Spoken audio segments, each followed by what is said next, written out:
ಮಹಿಳೆಯರಲ್ಲಿ ಯಾವುದರ ಕೊರತೆಯಿಂದಾಗಿ ಮುಟ್ಟಿನಲ್ಲಿ ಸಾಕಷ್ಟು ನೋವು ಕಾಣಿಸಿಕೊಳ್ಳುತ್ತದೆ? ಆಪ್ಷನ್ಸ್: ಎ ವಿಟಮಿನ್ಸ್, ಬಿ ಕಬ್ಬಿಣ, ಸಿ ಕ್ಯಾಲ್ಸಿಯಂ, ಡಿ ನೀರು.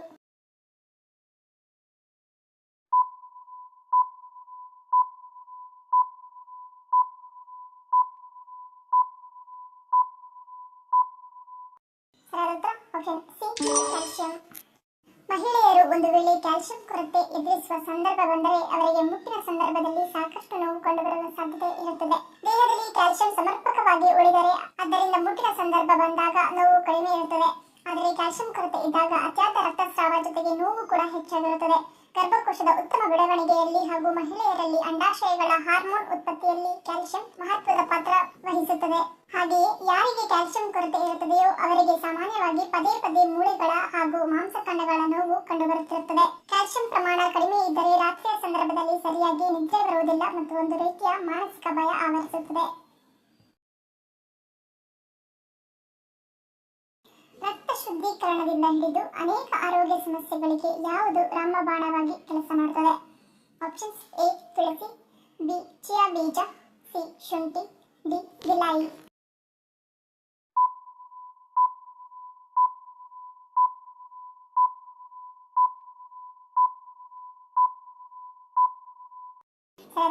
ಆಪ್ಷನ್ ಗಿಲಾಯಿ. ನಮ್ಮ ರಕ್ತ ಶುದ್ಧೀಕರಣದಲ್ಲಿ ನೆರವಾಗುವ ಗಿಲಾಯಿ ಜೀರ್ಣಶಕ್ತಿಯನ್ನು ಕೂಡ ಹೆಚ್ಚಿಸುತ್ತದೆ ಮತ್ತು ಜ್ವರದ ಸಮಸ್ಯೆಯನ್ನು ದೂರ ಮಾಡುತ್ತದೆ. ಮಾನಸಿಕ ಒತ್ತಡ ಮತ್ತು ಆತಂಕವನ್ನು ಕಡಿಮೆ ಮಾಡುವ ಗಿಲಾಯಿ ಕೇವಲ ಇಷ್ಟಕ್ಕೆ ಸೀಮಿತವಾಗದೆ ಇನ್ನೂ ಹಲವಾರು ಆರೋಗ್ಯ ಸಮಸ್ಯೆಗಳಿಗೆ ರಾಮಬಾಣವಾಗಿ ಕೆಲಸ ಮಾಡುತ್ತದೆ. ನೆಲಗಡಲೆಯನ್ನು ಯಾವ ರೀತಿಯಾಗಿ ಸೇವಿಸುವುದು ನಮ್ಮ ಆರೋಗ್ಯಕ್ಕೆ ಹೆಚ್ಚು ಪ್ರಯೋಜನಕಾರಿಯಾಗಿದೆ? ಆಪ್ಷನ್ಸ್: ಎ ಹಸಿಯಾಗಿ, ಬಿ ಹುರಿದು, ಸಿ ಬೇಯಿಸಿ, ಡಿ ಮೇಲಿನ ಎಲ್ಲವೂ.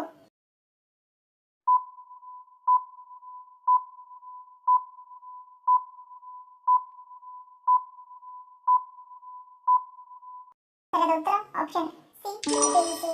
ಹುರಿದ ಕಡಲೆಕಾಯಿ ಅಥವಾ ನೆಲಗಡಲೆಗಿಂತಲೂ ಹೆಚ್ಚಿನ ಪ್ರಮಾಣದ ಆಂಟಿ ಆಕ್ಸಿಡೆಂಟ್ ಬೇಯಿಸಿದ ನೆಲಗಡಲದಲ್ಲಿ ಇರುತ್ತದೆ. ಹೀಗಾಗಿ ಇದು ಹಲವಾರು ರೀತಿಯಿಂದ ಆರೋಗ್ಯವನ್ನು ರಕ್ಷಣೆ ಮಾಡುವುದು.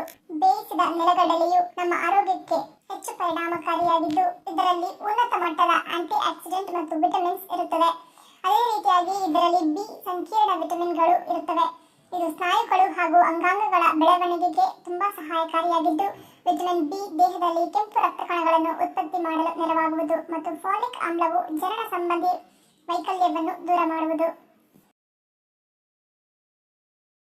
ಸ್ವತಃ ಕ್ಯಾನ್ಸರ್ ಕೂಡ ಹೆದರುವಂತಹ ಖನಿಜಾಂಶ ಯಾವುದು?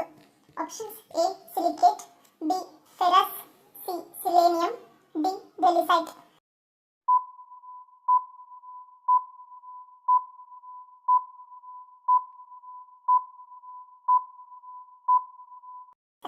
Option C ಸಿಲೇನಿಯಂ.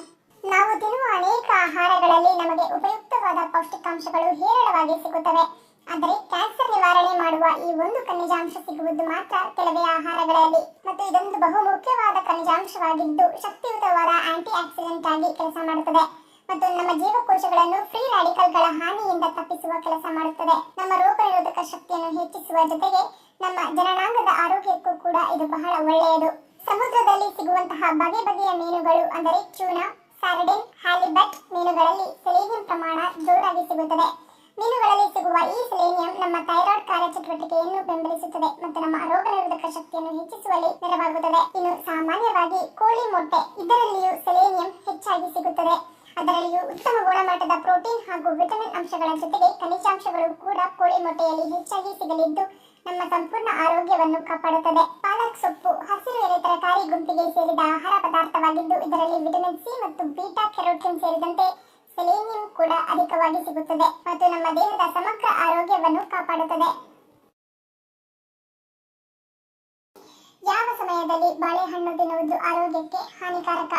ಆಪ್ಷನ್ಸ್: ಎ ಬೆಳಗ್ಗೆ, ಬಿ ಮಧ್ಯಾಹ್ನ, ಸಿ ಸಂಜೆ, ಡಿ ರಾತ್ರಿ.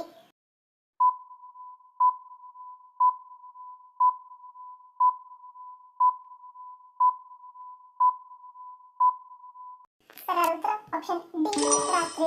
ರಾತ್ರಿ ಹೊತ್ತು ಬಾಳೆಹಣ್ಣು ತಿನ್ನುವುದರಿಂದ ನೆಗಡಿ, ಕೆಮ್ಮು ಬರಬಹುದು, ಏಕೆಂದರೆ ಇದು ತಂಪಾಗಿಸುವ ಪರಿಣಾಮವನ್ನು ಹೊಂದಿದೆ. ಆದರೆ ಮತ್ತೆ ಕೆಲವು ತಜ್ಞರು ರಾತ್ರಿ ಹೊತ್ತು ಬಾಳೆಹಣ್ಣು ತಿನ್ನಬಹುದು ಎನ್ನುತ್ತಾರೆ. ಹೀಗಿದ್ದರೂ ತಡರಾತ್ರಿ ಬಾಳೆಹಣ್ಣು ತಿನ್ನುವುದು ಆರೋಗ್ಯಕ್ಕೆ ಉತ್ತಮವಲ್ಲ.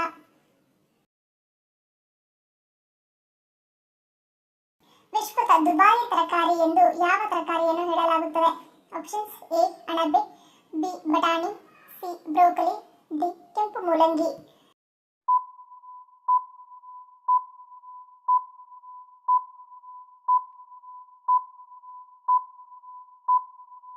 ಸರಿಯಾದ ಉತ್ತರ ಆಪ್ಷನ್ ಎ ಅಣಬೆ.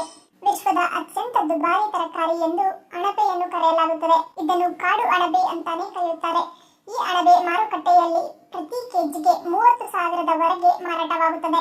ಗುಚ್ಚಿ ಅಣಬೆ ಎಂದು ಕರೆಯಲ್ಪಡುವ ಇದು ಪೊಟ್ಯಾಷಿಯಂ, ವಿಟಮಿನ್ಗಳು ಮತ್ತು ತಾಮ್ರದಲ್ಲಿ ಸಮೃದ್ಧವಾಗಿದೆ. ಅಲ್ಲದೆ ಇದರಲ್ಲಿ ವಿಟಮಿನ್ಗಳಾದ ಬಿ ಹಾಗೂ ವಿಟಮಿನ್ ಡಿ ಸಮೃದ್ಧವಾಗಿದೆ. ಇದರಲ್ಲಿ ಆಂಟಿ ಆಕ್ಸಿಡೆಂಟ್ಗಳು ವಿಫಲವಾಗಿವೆ. ಇದು ದೇಹಕ್ಕೆ ಹಾನಿ ಮಾಡುವ ಪ್ರತಿಕ್ರಿಯಾತ್ಮಕ ಆಮ್ಲಜನಕ ಜಾತಿಗಳನ್ನು ತೆಗೆದುಹಾಕುವ ಮೂಲಕ ಹೃದಯ ಕಾಯಿಲೆಗಳು ಮತ್ತು ಮಧುಮೇಹ ಸೇರಿದಂತೆ ಆರೋಗ್ಯ ಸಮಸ್ಯೆಗಳನ್ನು ತಡೆಯುತ್ತದೆ. ಪುರುಷರು ಯಾವುದನ್ನು ಬಳಸುವುದರಿಂದ ಅವರ ಎಲ್ಲಾ ಗುಪ್ತ ಸಮಸ್ಯೆಗಳಿಂದ ಮುಕ್ತಿಯನ್ನು ಪಡೆಯಬಹುದು? ಆಪ್ಷನ್ಸ್: ಎ ಲವಂಗದ ಎಣ್ಣೆ, ಬಿ ನುಗ್ಗೆ ಚೂರ್ಣ, ಸಿ ಬೇವಿನ ಎಣ್ಣೆ, ಡಿ ಜಾಪತ್ರೆ.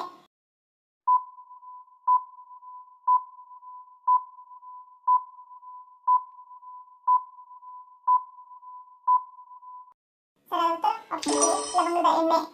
ಲವಂಗದ ಎಣ್ಣೆ ಪುರುಷರ ದೇಹದಲ್ಲಿ ಟೆಸ್ಟೋಸ್ಟೆರಾನ್ ಮಟ್ಟವನ್ನು ಹೆಚ್ಚಿಸಲು ಸಹಾಯ ಮಾಡುತ್ತದೆ.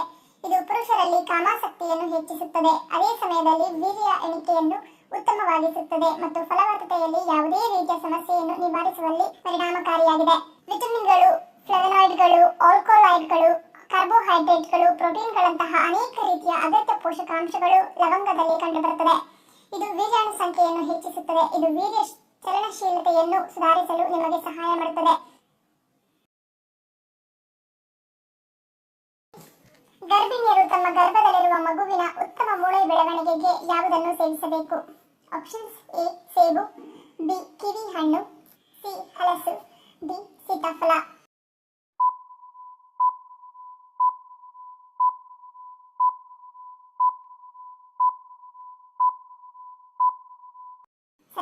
ಆಪ್ಷನ್ ಬಿ ಕಿವಿ ಹಣ್ಣು. ಗರ್ಭಿಣಿಯರು ವಾರದಲ್ಲಿ 3 ಬಾರಿಯಾದರೂ ಕಿವಿ ಹಣ್ಣನ್ನು ಸೇವಿಸುವುದರಿಂದ ಇದು ಗರ್ಭದಲ್ಲಿರುವ ಮಗುವಿನ ಮೂಳೆ ಬೆಳವಣಿಗೆಗೆ ಹೆಚ್ಚು ಸಹಾಯಕಾರಿಯಾಗಿದ್ದು ಹೆರಿಗೆ ಸಮಯದಲ್ಲಿ ಯಾವುದೇ ಅಡ್ಡ ಪರಿಣಾಮಗಳಾಗದಂತೆ ನೋಡಿಕೊಳ್ಳುತ್ತದೆ. ಗೋವು ಅಥವಾ ಹಸು ಮನೆಯ ಮುಂದೆ ಬಂದು ನಿಲ್ಲುವುದು ಯಾವುದನ್ನು ಸೂಚಿಸುತ್ತದೆ? ಆಪ್ಷನ್ಸ್: ಎ ಒಳ್ಳೆಯ ದಿನ, ಬಿ ಧನಾಗಮನ, ಸಿ ಸಂಕಷ್ಟ ಸೂಚನೆ, ಡಿ ಹಸಿವು.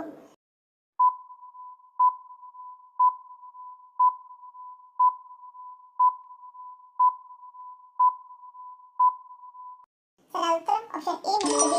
ಹಸು ನಿಮ್ಮ ಮನೆಯ ಬಾಗಿಲಿಗೆ ಬಂದು ನಿಲ್ಲುತ್ತದೆ ಎಂದರೆ ನೀವು ಅದೃಷ್ಟವಂತರು ಎಂದರ್ಥ. ನಿಮ್ಮ ಜೀವನದಲ್ಲಿ ಮುಂದೆ ಒಳ್ಳೆಯ ದಿನಗಳು ಬರಲಿವೆ ಅಥವಾ ನಿಮಗೆ ಮುಂದೆ ಧನಲಾಭ ಸಿಗಲಿವೆ ಎಂಬ ಸೂಚನೆಗಳನ್ನು ಕೊಡಲು ಗೋಮಾತೆ ಪ್ರತಿದಿನ ಅಥವಾ 15 ದಿನಕ್ಕೊಮ್ಮೆ ಬಂದು ನಿಲ್ಲುತ್ತಾಳೆ. ಮನೆಯ ಮುಂದೆ ಬಂದು ನಿಂತ ಗೋಮಾತೆಗೆ ತಾಜಾ ಆಹಾರ ನೀಡುವುದು, ಅಕ್ಕಿ ಬೆಲ್ಲವನ್ನು ನೀಡಿ ಪಾದ ಮುಟ್ಟಿ ನಮಸ್ಕರಿಸುವುದರಿಂದ ನಿಮ್ಮ ಜೀವನದಲ್ಲಿ ಒಳ್ಳೆಯ ದಿನಗಳು ಆರಂಭವಾಗುತ್ತವೆ ಎಂದು ಹೇಳಲಾಗುತ್ತದೆ. ಹಾಗೆಯೇ ತಲೆಯನ್ನು ಪ್ರತಿದಿನ ಮುಂಜಾನೆ ಸ್ಪರ್ಶಿಸುವುದರಿಂದ ಎಲ್ಲಾ ಇಷ್ಟಾರ್ಥಗಳು ಈಡೇರುತ್ತವೆ, ಜೊತೆಗೆ ಎಲ್ಲಾ ಆರ್ಥಿಕ ಸಮಸ್ಯೆಗಳು ದೂರವಾಗುತ್ತವೆ.